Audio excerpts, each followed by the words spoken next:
Foi? Então, o que eu vou passar aqui é muito importante agora. É a sugestão de um protocolo básico para um líder, certo? Então, assim, de novo, o que caracteriza o profissional, o que diferencia o profissional do amador, é a metodologia, certo?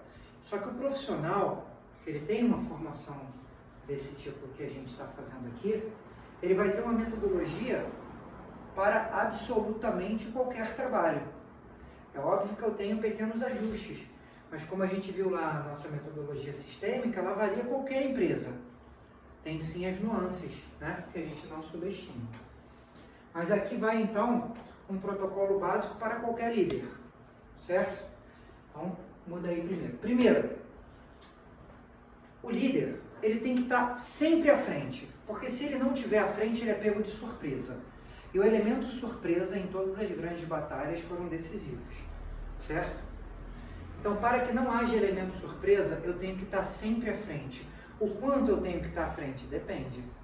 Depende do setor, né?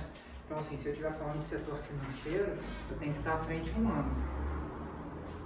1 ano, 2, né? Fora que eu ainda tenho que ter o planejamento a médio e longo prazo. Mas se eu estiver falando assim de um líder de qualquer outro setor, né? No mínimo, eu tenho que ter minha semana planejada, né? Obviamente que eu tenho planejamento a médio e longo também, então eu sei o que vai acontecer no meu mês, e na verdade o que eu estou fazendo ali naquela semana, que já está planejada, são só pequenos ajustes do que já foi definido antes para o meu mês inteiro, certo? Beleza, vai lá. Então, eu tenho que entrevistar, isso para qualquer líder, todos os meus liderados, eu preciso saber os valores deles, ou seja, o que é importante para eles, né? Eu preciso entender a linguagem dele, como que ele se comunica. Se eu vou ter que colocar o meu discurso, às vezes mais lúdico, ou se eu vou ter que colocar o meu discurso mais ortodoxo, eu não sei, eu preciso conhecer minha equipe, certo? Preciso saber também o quê? Os seus sonhos. Eu preciso saber os sonhos do meu liderado. Porque quem trabalha por dinheiro, trabalha pouco tempo. Quem trabalha por um sonho, a energia é outra. Né? Então, quando eu estou trabalhando com o sonho, eu estou mobilizando aquela energia lá que eu falei para vocês, que é a energia de quê? Da perpetuação da espécie. É a energia do quê? Da sexualidade. É a energia da produtividade. Então, tem várias maneiras de eu mobilizar essa energia, né? Que é da produtividade, da criatividade, né? O sonho, ele vai estar aí, nesse movimento energético, né? Muda lá.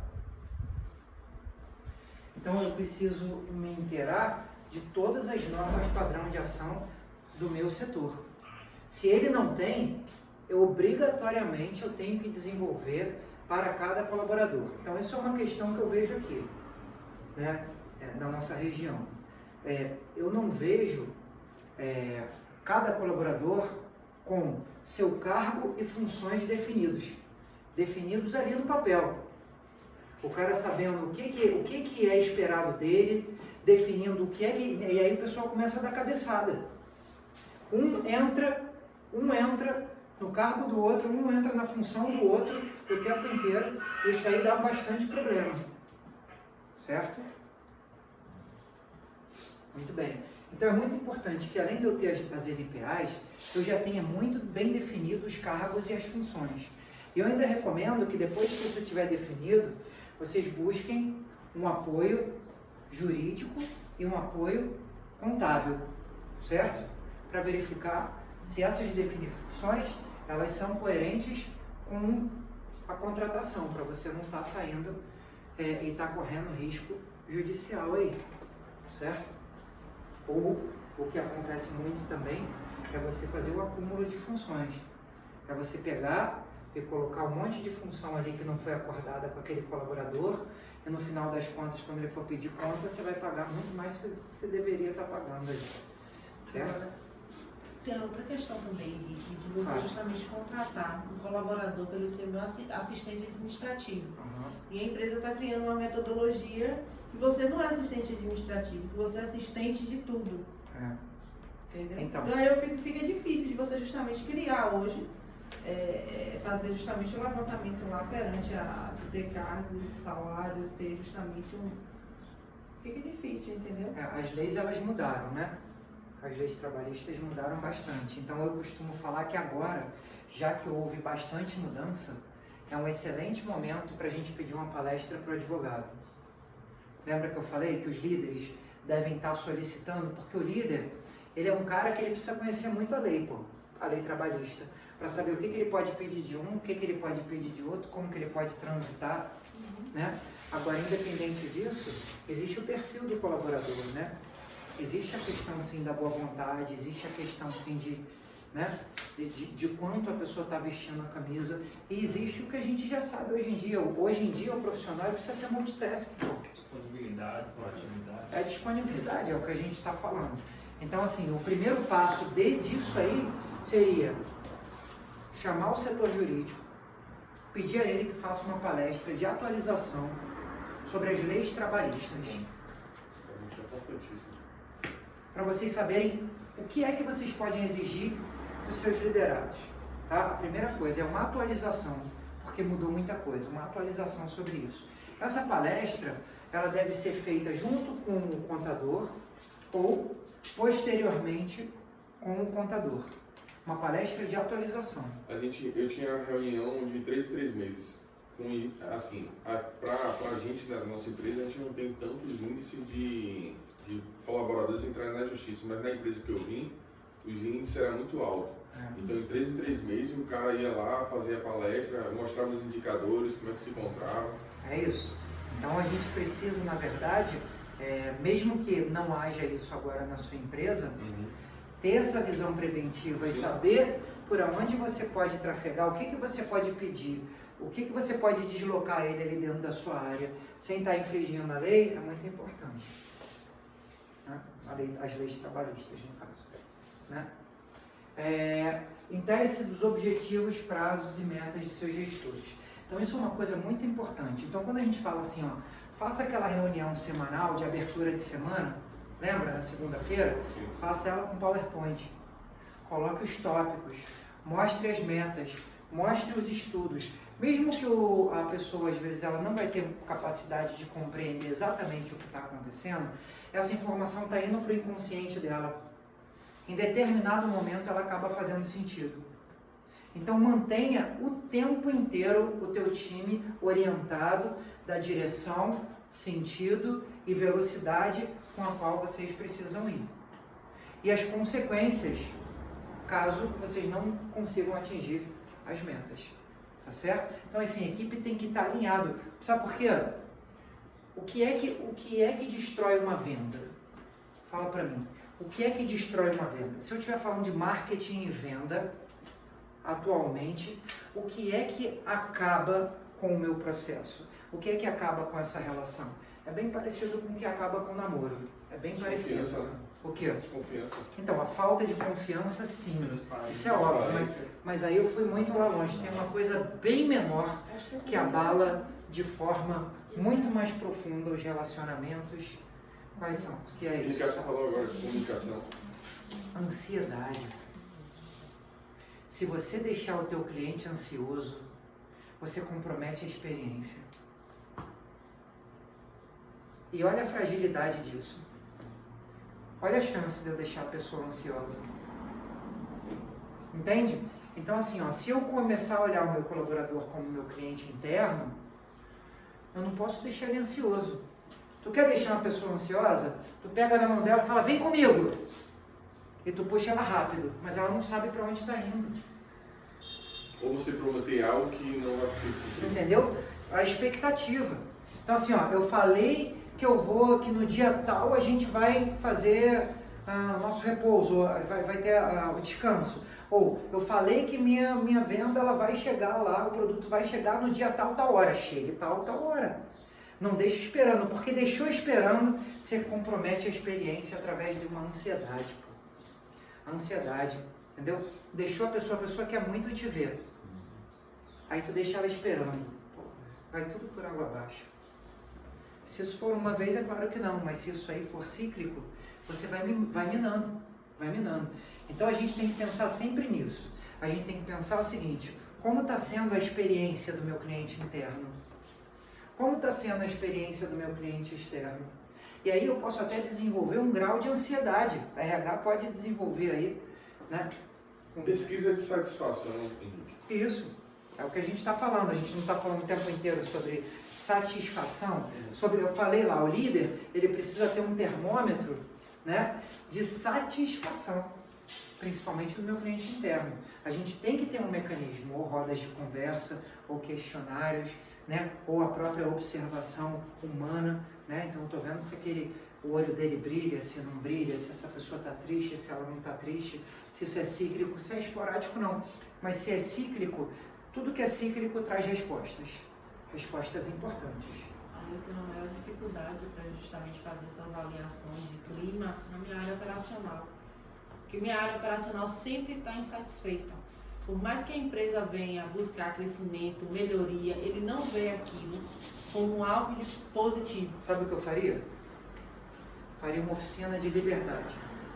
Pessoal, hoje vocês vão pegar a cartolina e vão escrever, ou vão desenhar, ou vão falar aqui para mim como seria a empresa do sonho de vocês.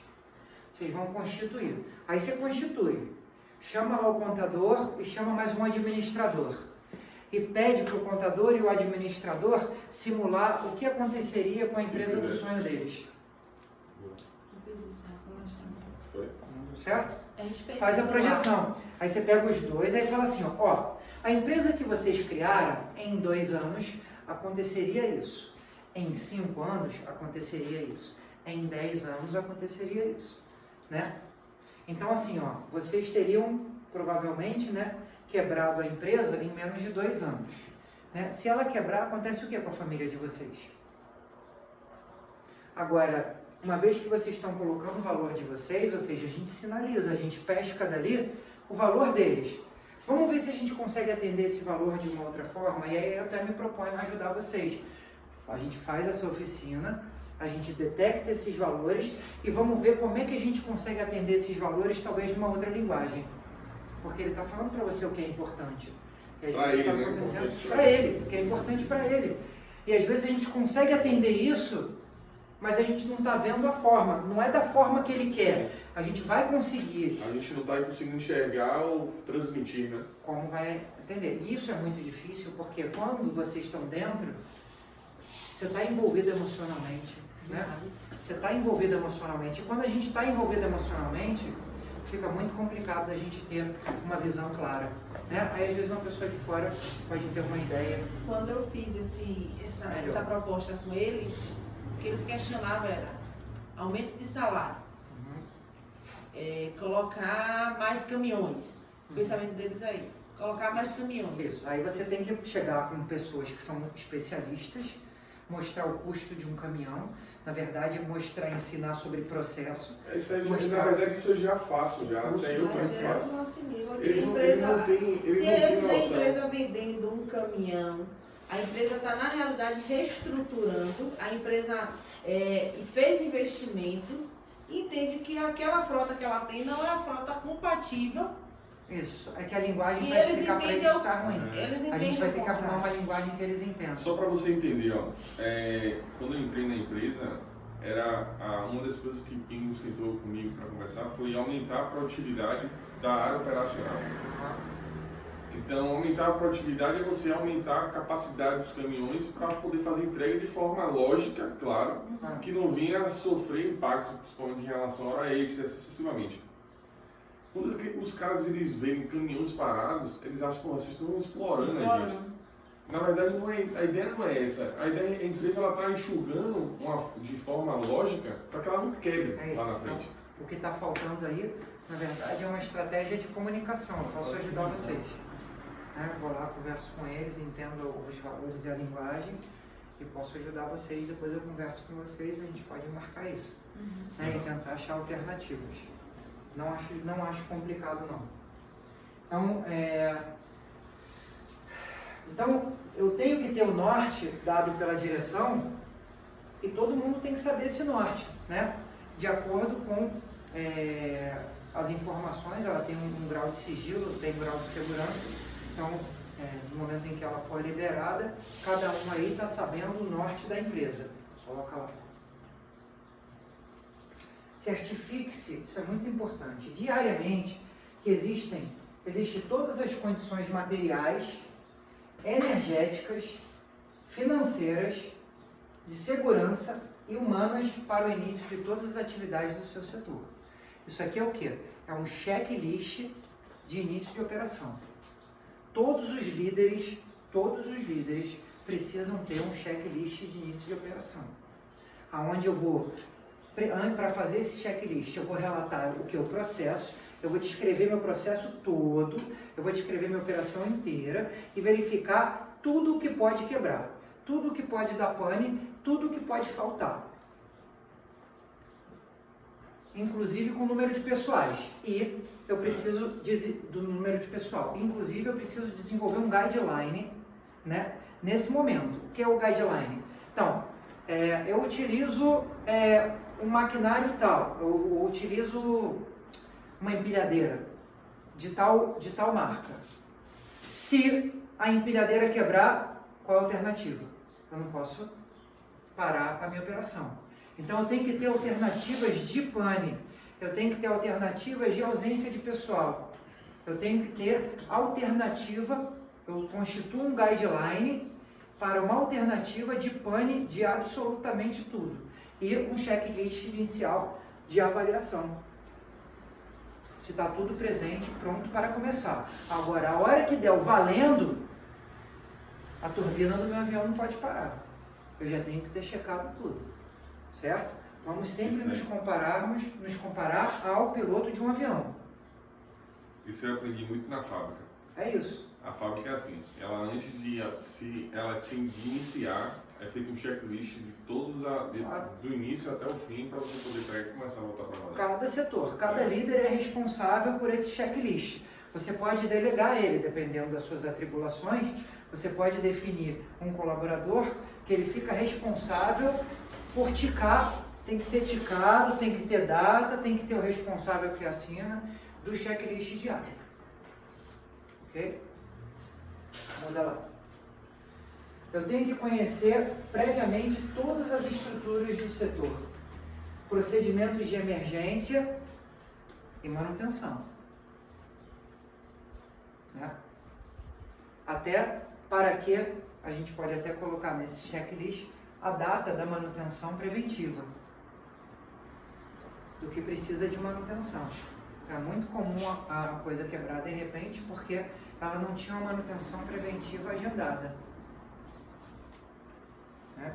E toda essa parte de lubrificação, etc. Né? Mas uma outra coisa que os líderes não sabem e precisam sempre saber, e aí está a cargo aí da segurança do trabalho, são os procedimentos de emergência. E os líderes devem zelar para que hajam simulados. Então vai ter um simulado de um incêndio, vai ter um simulado de uma pane elétrica geral, vai ter um simulado de primeiros socorros. Né? Então, a metodologia, os planejamentos de evasão, os planejamentos de emergência, eles têm que estar expostos, têm que estar em lugares de fácil acesso, de clara visualização. O material tem que estar lá postos, todo mundo tem que... Mas só que quando você vai fazer um simulado, o pessoal cristaliza, dá pane. E aí quando tu deixa para fazer no dia que acontece, aí dá tudo errado. Né? Então são coisas que vão influenciar em grandes responsabilidades, em grandes prejuízos humanos e grandes prejuízos corporativos também. Então aí a gente está falando de quê? Da visão preventiva, pô. Então a gente ganha, não é só na entrada, a gente ganha muitas vezes quando a gente não perde. Né? Essa é a visão preventiva que a gente está falando, que precisa ter. Né? E aí cabe ao líder ou ele chegar antes do início da atividade, ou então ele delegar alguém, um responsável, para que vá dar abertura às atividades. Né? Ô, gente, desculpa, mas está dentro do assunto. Você teria como fechar 1 minuto só falando assim da visão do líder, utilizando metodologia e planejamento como um piloto de avião? Só para fechar um minuto. É dentro do assunto, né, dos segredos,